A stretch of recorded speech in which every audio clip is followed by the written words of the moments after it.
Hello and welcome, everyone. I am SAG-AFTRA Executive Vice President Ben Whitehair. Thank you all for joining us for another SAG-AFTRA program on YouTube. To stay current with all of our video events, we invite you to subscribe to this channel, which you can even do right now. Today, as always, we are joined by American Sign Language interpreters. We have Selena Flowers and Suzanne Pacheco Correa with us today. As a reminder, you can watch a replay of this program right here on SAG-AFTRA's YouTube channel, along with tons of other great content. Today, we bring you part 2 of one of our most popular PTEOE, President's Task Force on Education, Outreach, and Engagement discussions, Spotlight on Self-Tapes. Earlier this summer, we had a frank conversation about self-tapes with SAG-AFTRA National Vice Presidents Bill Charlton, Michelle Hurd, and Michelle Proud, who offer a range of perspectives on self-tapes. And now it's time to share what you, our members, told us. We asked you to tell us about your experiences with self-tapes, and thousands of you responded to our survey. Today, we're going to spend some time looking at the results of our survey, and with these new insights, revisit our conversation about self-tapes with an eye to the future. What does the future look like? How can SAG-AFTRA ensure members aren't bearing an unfair burden? How can members take advantage of the opportunities afforded by self-tapes? And how can we influence the trajectory of self-tapes going forward? We have several guests with us today for this important discussion, including SAG-AFTRA National Vice President, New York, and New York Local President, Ezra Knight. Ezra's extensive union committee work includes service on the National Executive Committee, Diversity Advisory Committee, National Co-Chair and New York Local Chair of the Ethnic Employment Opportunity Community, TV Theatrical Standing Committee, Voiceover Committee, and others. He has extensive TV and film credits himself, including The Tender Bar, Ordinary Joe, Power Book 3, Raising Kanan, Addicted, The Abandoned, and Straight Outta Tompkins. He has appeared in national TV spots and done voiceover for numerous commercials. Ezra has also appeared on and off Broadway. A man of many hats and great talent. Thank you for being here, Ezra. Thank you, Ben. Wonderful to be with you. We are also joined by SAG-AFTRA Chief Economist David Viviano, who leads our Office of Media and Labor Economics.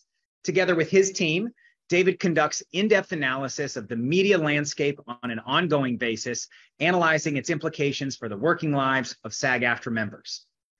SAG-AFTRA Chief Contracts Officer Ray Rodriguez serves as either lead negotiator or second chair at all major contract negotiations, covering theatrical motion pictures, television, commercials, corporate and educational videos, and video games. This year alone, SAG-AFTRA has had successful negotiations for new commercials, network code, and Netflix agreement, and signed a landmark new agreement with the AMPTP on exclusivity terms. Suffice it to say, Ray is a very busy man.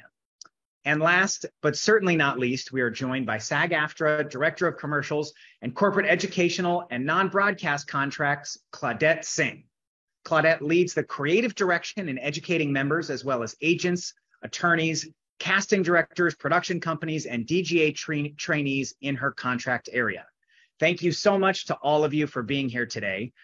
I want to ground our conversation in a quantitative look at the state of self-taping for SAG-AFTRA members. So for that, I'm going to turn it over to David Viviano for a presentation on the findings of the recent self-tape survey that SAG-AFTRA sent out to you, our members. David, take it away. Great. Thank you very much, Ben. I'm going to bring up a deck that's going to show the results of our survey. Okay, so we heard loud and clear from our membership on this topic. While we've received a diversity of opinions and perspectives on self-tape auditions, this is clearly a topic of great interest and concern. Approximately 9,300 members responded to this survey, which represents about 5.4% of our active membership. We asked our members about the volume of audition opportunities available to them. 43% indicated they've had more audition opportunities than in prior years. 26% said they had fewer, and 31% said they had about the same. More than half of respondents stated that they had more than 10 auditions in the past year, with over a third indicating that they've had more than 20. The majority of these auditions were for SAG-AFTRA entertainment work, but there was 15.6% that were for SAG-AFTRA covered commercial work. We then asked members about their audition process. Respondents indicated that 92% of the roles they auditioned for required them to self-record themselves and upload their auditions.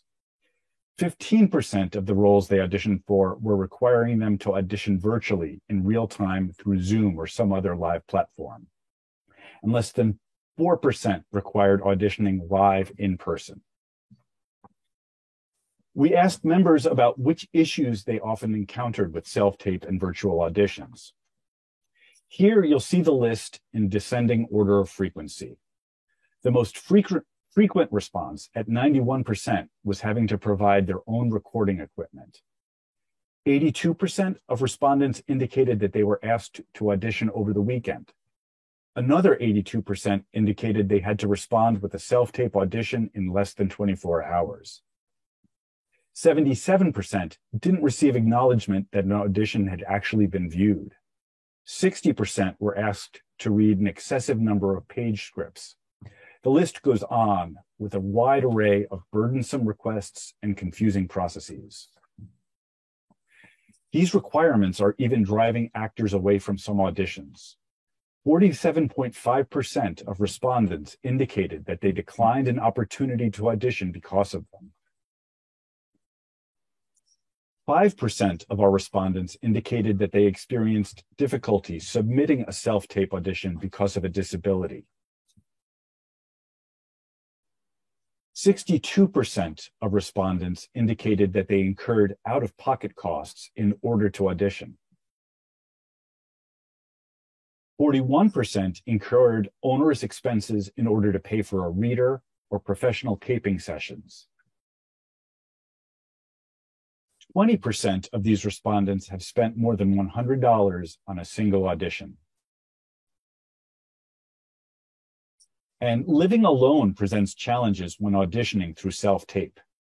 47% of respondents indicated that they had difficulty submitting because of this.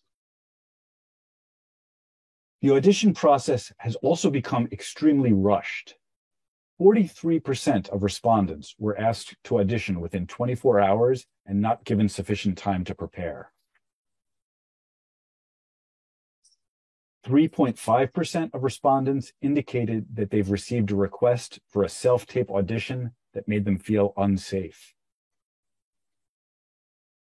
Many members have been requested to perform dangerous actions, such as recording themselves driving. Many were asked to go to an unsafe environment, self-tape in an intimate manner, or self-tape in revealing clothing or even in the nude. Our members are receiving information on self-tape auditions. They're attending SAG-AFTRA workshops, panels, classes, and podcasts that deal with the topic. Some members are also learning about the subject from the SAG-AFTRA Foundation, the Entertainment Community Fund, and programs put on by other unions. A sizable segment of respondents are learning about the subject through unofficial or unaffiliated programming offered by other organizations. We asked respondents about the importance of various efforts the union can undertake. The one members identified as most important was working to educate the various casting representatives regarding allowable requests and limitations on self-taping. Other efforts that members see as important are negotiating limits and additional safeguards on self-taping into our contracts, developing informed self-taping guidelines, and releasing a guide to inform members of their rights and responsibilities. Members also feel it's important to ensure member safety through the audition process and to prevent discrimination. Some, but not all, respondents felt the union should work to promote more in-person casting.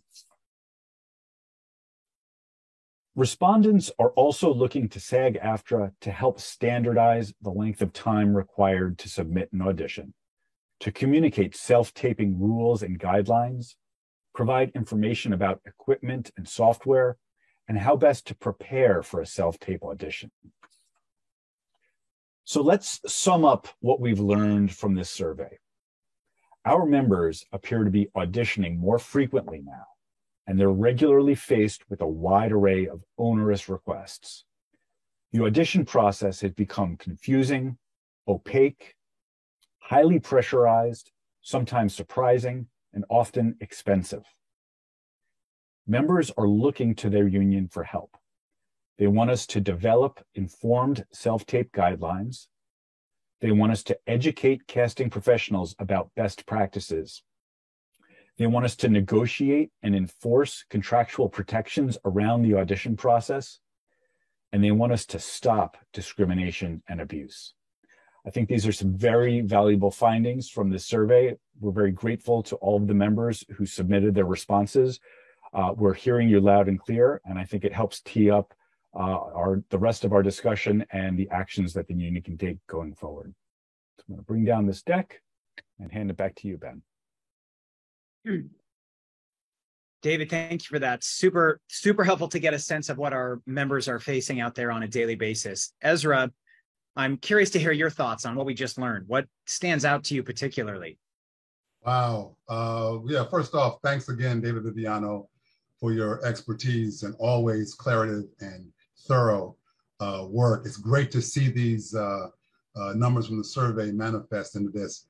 What stands out is the spectrum of difficulties that present themselves. I know that as performers, we often are asked to do above and beyond the scale, but this is a real reverberating echo from the survey responders to note some issues that we need to look at and make some noise about as we move forward in our negotiations. The danger aspect, the inconvenience aspect, the discriminatory aspect of what can happen with self-tapes. Those are the things that kind of jump out at me right now initially.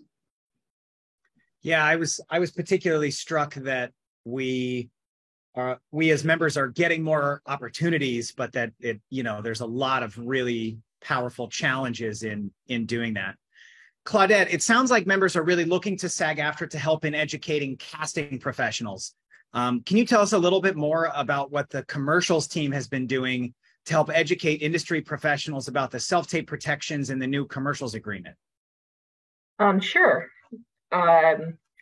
Well, since the commercial contract was ratified in May, we have met with the CCDA, which stands for the Commercial Casting Directors Association, as well as the CSA, which is the Casting Society of America, to go over the new provisions with their members. Additionally, staff has prepared and distributed monthly bulletins to casting directors that outline the new provisions with respect to self-tapes as well as virtual auditions. We have received positive feedback from casting directors. They have found this information to be very helpful and beneficial, and we will continue to do that throughout the remainder of the year. We have the latest bulletin is ready to go out for September, and it will be launching next week. And we are, reaching out to them and continue to have informative dialogue and discussions about these new provisions. Thanks for that. I'm very happy to hear that SAG-AFTRA is in communication with the casting community and otherwise to help, particularly with the recently negotiated commercials contract, to make sure that everybody's on the same page about what the contract does and doesn't allow. Ray, I'm sure it doesn't come as a surprise that members are looking for SAG-AFTRA to negotiate and enforce contractual protections around the audition process. So I'm curious to first talk about enforcement. What is SAG-AFTRA doing to enforce the new self-tape and audition provisions in the commercials agreement? And what can we do when there aren't any contractual protections? Yeah, I think Claudette went over a lot of the efforts that are being made to sort of bring people into compliance through education and information. But as well, if members have examples of self-tape audition requirements that are not in compliance with the collective bargaining agreement, they can bring that to us and we will intercede directly with the casting director and if necessary with the agency that is commissioning that project to make sure that it is indeed brought into compliance with the rules in the commercials contract. So, we have the enforcement mechanisms that are provided for under the commercials contract if we need them. But I think most significant is that frontline intervention where we can do that in a timely fashion, hopefully, where people bring these things to our attention and we can jump right on that and make sure that it's brought into compliance and reposted, and that our members have the benefit of those terms. Yeah. Ezra, survey respondents said that 91.9% of the roles they auditioned for in the past year required them to self-tape and then upload an audition. However, 42.5% of survey respondents said that they have also had more on-camera audition opportunities over the past year. So looking at these numbers, it seems like the toothpaste is out of the tube, but it's not all bad news. And I'm curious, as very much a working actor yourself, how do we make the best of this new normal? I guess know that self-taping is not going anywhere. It is going to be part of the new normal. What percentage of that part, whether it's a combination of aspects, whether you self-tape an initial audition and you go in person for the callback or some variation of that, it is coming to terms with this technology, with this process as something that will be part of the normal landscape. That said, as leaders, it's our job to assure our members that we're working on this, that they are heard, that one of the many responses that I had after the first PTOE on this self-tape issue was just a rain of dissatisfaction and just some things that needed to be clarified, which I think we landed a lot of that here. So to make the best of that is to accommodate what's required for this new normal, but also know that your union is standing behind you and that we hear you, and we're going to be trying to address these situations and address the aspects of it. That's what I'd say. I mean, again, hearing that the dialogue with casting directors is up and moving forward, those discussions with our sister unions, as well as with agents, all this stuff is forming necessary dialogue to help change and address these conditions. Yeah. Yes, indeed. Claudette, reading through the list of issues that members say they've encountered in self-tape and virtual auditions, many of these are now prohibited by the new commercials contract. Can you fill us in on some of those specifics? Sure, I can do that. Well, during the W&W, the Wages and Working Conditions process last fall, we heard from members around the country that self-tapes were a pain point for them, and they provided us with specific examples of what they were being asked to do. For example, we had situations where performers were being asked to ride a bike into a wall or build a bonfire in their backyard. There were multiple cases where they were being asked to have multiple camera angle changes, as well as multiple wardrobe changes and multiple makeup changes, where they would be asked, we want you to look goth, we want you to have minimal makeup, we want you to have what was the other type of makeup? It was smoky eyes. That was what it was. And so it was a lot of stuff that they were being asked to do for these self-tapes. And so from the union's perspective, a performer shouldn't be asked to do anything that they would otherwise be required to do in an in-person audition at the casting facility. And so we took these examples during negotiations and had a conversation with the Joint Policy Committee, which is our bargaining partner. And we were able to build in protections for our members. So moving forward, they producers and casting directors, they cannot ask for multiple camera angle changes. They can ask a performer, you can, move from your living room to your dining room, but you certainly can't go paddleboarding or go out and shoot at a different location. So we have new provisions that kind of balance and protect what our members can be required to do for our self-tape auditions. Got it. Ray, let's turn back to the topic of negotiating contractual protections around auditions. TV theatrical new media negotiations are next year. What can members do to influence how the questions of self-tape protections get handled in our actual bargaining? Sure. Well, the main advice for that is the standard advice for influencing the negotiation of contracts, which is show up to the wages and working conditions process in your local or to any national meetings that are held for wages and working conditions, and make your voice heard in those meetings. It is a very open forum. Did one just today for the interactive media agreement. You will have the opportunity to be heard. And I think it's safe to say on this particular subject, you will not be the only person speaking to the topic of self-tapes at the upcoming W&W. Certainly, as Claudette referenced, ahead of the commercials negotiation, the reason why this ended up being such a priority in commercials bargaining is because members showed up in large numbers and were very clear and assertive about needing to have change in this area, and that message was heard. So I would offer the same advice going into TV theatrical negotiations. And I would simply further add that what would be helpful to us is if you have examples of self-tape audition requests that are particularly abusive, that are going to make good examples for us to perhaps use as a cudgel in bargaining and, you know, metaphorically hit people over the head with them and say, what are you thinking? You know, asking people to do this, save those and send them to us during the W&W process so that, you know, we are building up our arsenal of those examples, which we get them through members for the most part, some stuff through agents, but mostly we get this material directly from you.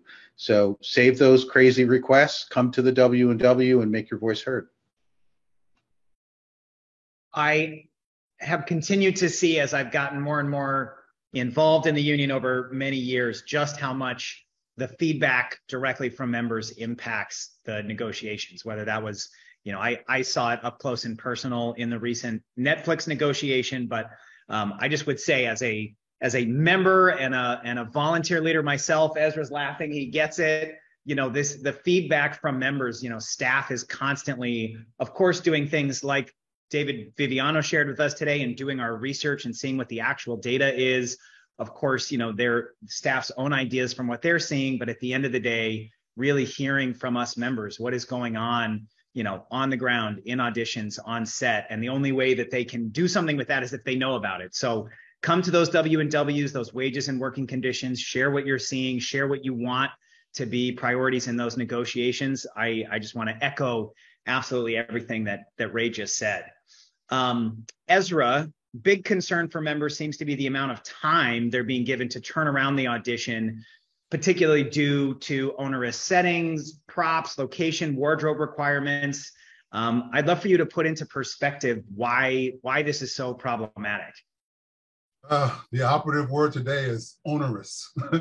Onerous responsibilities, onerous tasks to make the process more difficult. As you said, Ben, as actor performers ourselves, I know our union is about a lot of other people as well, but this particular topic is particularly focused on actor performers. I have my own concerns with lack of time. My agents fight and push for me to have more time. It is a big deal to be able to have time and breathing space and prep space to do your own best work when you present your self-tape. So as I listen to the broad spectrum of concerns, certainly as a leader, my concerns go to those who have the greatest struggles in our union, people with disabilities, performers with disabilities. One of the first concerns that was brought to me were about foreign language. So in the Latino community, often being asked to do translations of texts for the sake of the audition.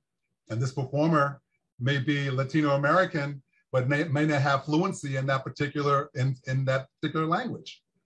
Or if they're Asian American, may not be able to translate Cantonese into Mandarin, or vice versa, or put that into English.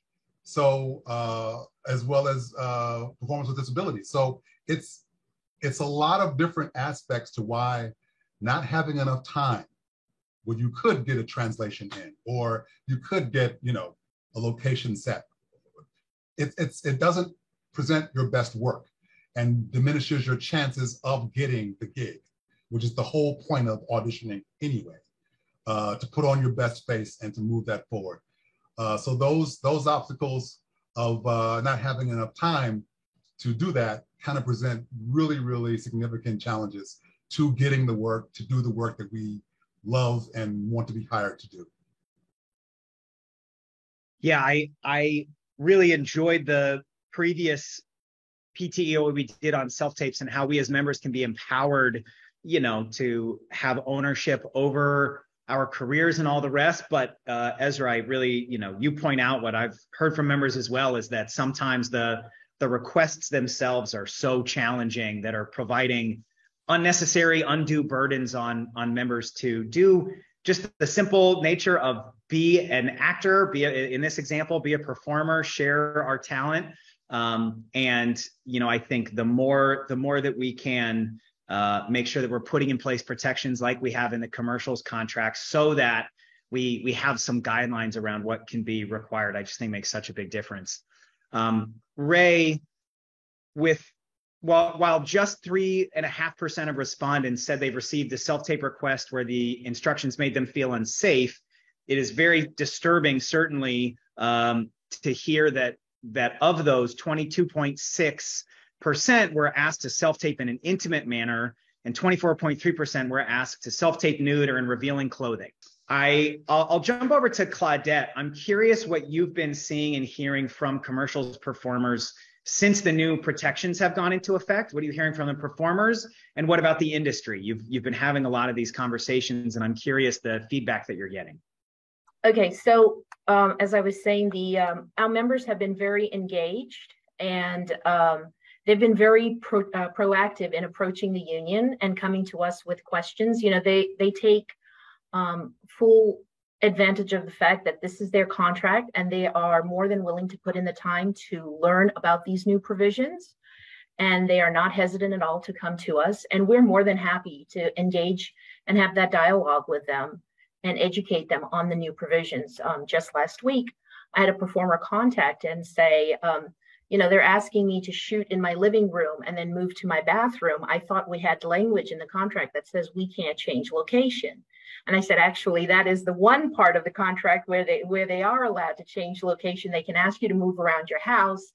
They just can't ask you to leave and go to, a canyon and go hiking and that type of stuff. So they are very proactive. Our members are very proactive. They are taking the initiative and, teaching themselves and learning about these new provisions. And we are having very, very good animated discussions about that. As far as the industry goes, I would say the same thing. They want to learn about these new provisions. And we routinely have been fielding calls from casting directors who are asking us, look, my producer is asking me to do this. Are we within the new guidelines with respect to what we can put out? Can we still ask for unlimited edits? Can we ask them to have multiple camera angle changes? And so we're having those discussions with casting directors as well, because I genuinely think that casting directors want to do the right thing and put out a correct breakdown. And so they're willing to engage with us and have that dialogue with us as well. And so, it is a learning curve. It is an education process. And so we are having, I think, positive interactions with both our members as well as casting and production companies. Yeah, I certainly, in my conversations with the majority of casting professionals, they often want to support our performers as much as possible. And I'm certainly heartened to hear that the union is having conversations with the casting community. I think it's easy to forget. I know I even do sometimes that, SAG-AFTRA doesn't have a contract with casting directors. We don't have the same enforcement ability as we do with producers. So when we go into negotiations, we can negotiate, with the producers what they can and can't ask for, but don't always have that same leverage with casting professionals. So finding ways to still work together so that at the end of the day, we can get the best auditions possible and they can cast the role and solve the problem that us members help them solve. Ray, can you hear us? I think you're back now. Little technical glitch. Yes, sorry about that. No worries. Just terrible timing. No worries, it happens. I was asking, there was a very small percentage, less than 4% of members in the survey who said they'd received a self-tape request that made them feel unsafe, but was disturbed certainly that of those, 22.6% were asked to self-tape in an intimate manner, 24.3% were asked to self-tape nude or in revealing clothing. And I'm curious, what should members do when they receive this type of request? What are the protections available, and what should they do? So first of all, you should essentially never be self-taping nude. We bargained language in the 2020 TV theatrical agreement on the subject of nudity that included a requirement that nude auditions may only be final callbacks. So if you're seeing a request out there to self-tape nude that isn't a final callback, that's being violated. And frankly, even as to a final callback, there are other requirements that are very difficult, if not impossible, to apply in the context of a self-tape, such as they need to reveal to you the name and title of anyone that is present viewing that audition. So the bottom line that I take away from it is there really shouldn't be nude self-tape auditions. That should not be a thing. So first piece of advice is don't do it. Second piece of advice is bring it to the union because we want to have a conversation with that producer for sure. The other thing I would point out about our collective bargaining agreement as it applies here is that there is a provision that allows you to request that an audition that is done by video with you be deleted.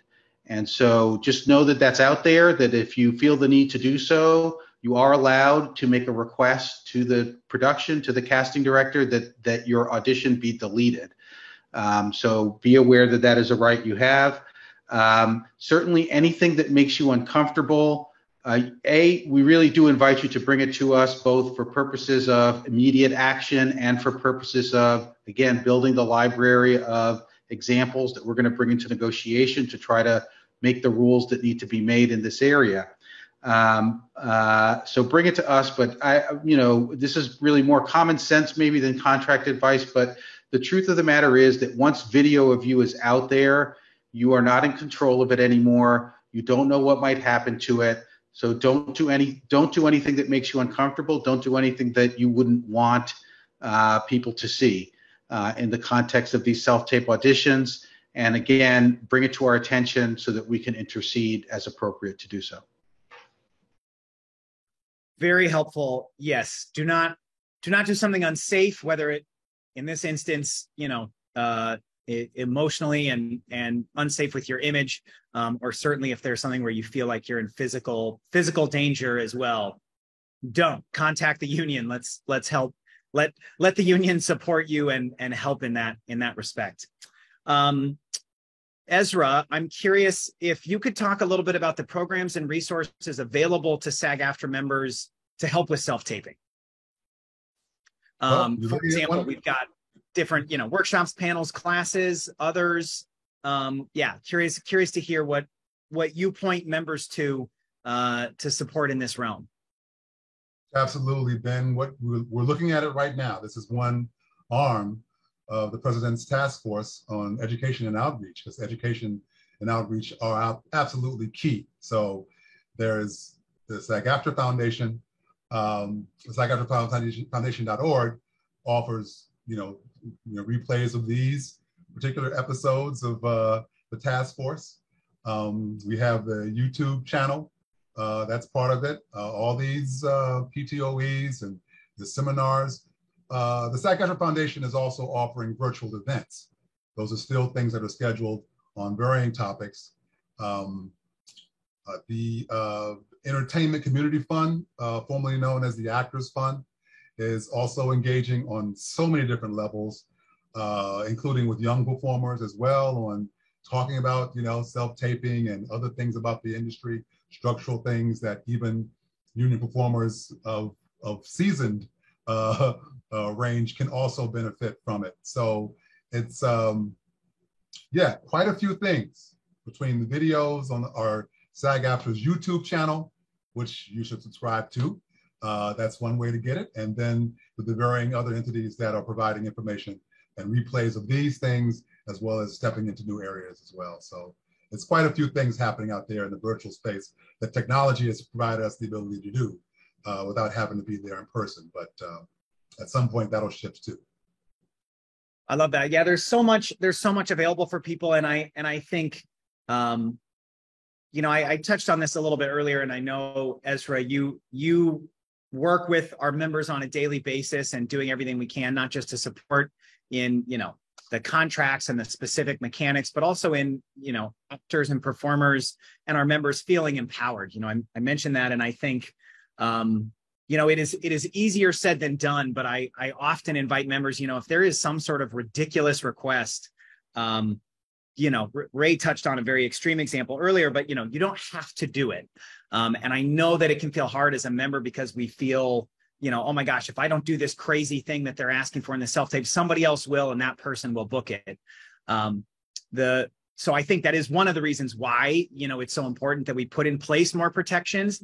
And in the meantime, I just invite people, just remember that at the end of the day, what we're getting hired to do is to perform, is to tell stories. And the more that you can show that and share that, I have booked things where I did not follow the crazy request that was made. And I just did like I would in the room, a normal backdrop, a normal video. And I hear those stories from our members. And again, I empathize. This is not me saying that we shouldn't put in place more of these protections. But in the meantime, if you get those crazy things, just remember that you're getting hired to tell a story, to act, to perform, to share your take on a character and a story. And that if you're doing that over time, that is the performers I know who are working, that is what they are doing. And again, it can be easier said than done. And we feel, the need to do some crazy request, but just to remember, you don't have to. You can always share you being a really good actor, a really good storyteller, and that resonates with casting.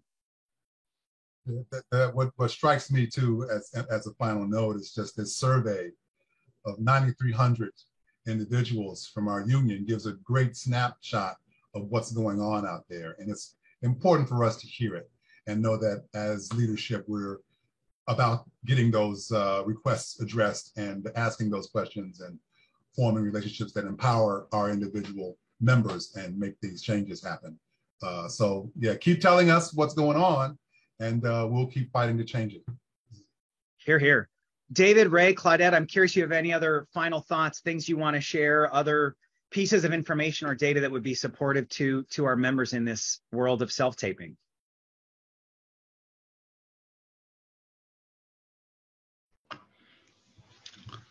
I would just emphasize, Ben, that, I don't think that what we're trying to say here in this meeting is that self-taping is necessarily bad or deny that there are advantages to it and people for whom it creates opportunities that they might not have in an in-person casting, but that with every sort of new iteration and change in how technology works and business gets done, challenges are surface as a result of that, and that it's our responsibility to be diligent as individuals and collectively as a union in addressing those challenges. So, we and productions can reap the benefits of a different way of doing things, but doesn't have to be at the expense of our members, and that's what we're going to work towards.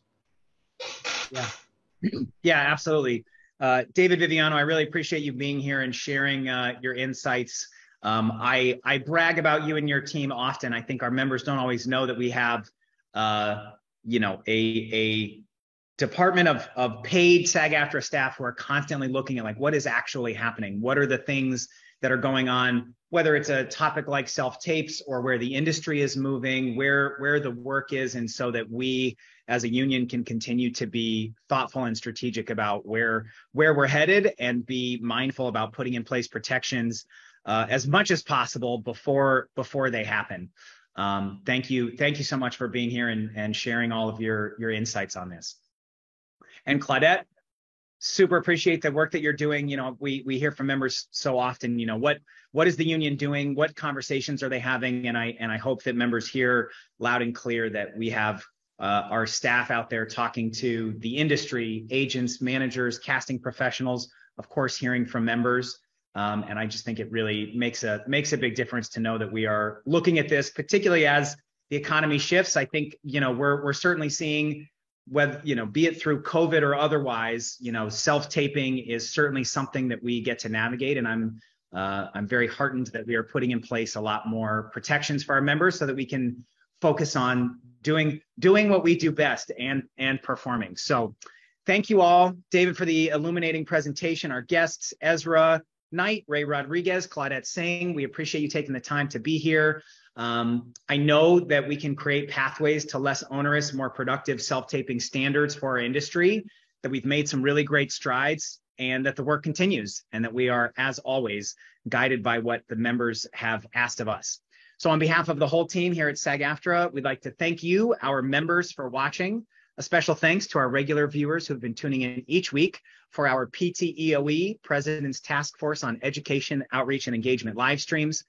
If you have topics you'd like us to cover, ideas, please shoot us an email, pteoe@sagaftra.org. And before we go, if you haven't already, please go ahead and subscribe to SAG-AFTRA's YouTube channel to get updates on all of the content that we are posting. Thank you, everybody, so much, and have a great day.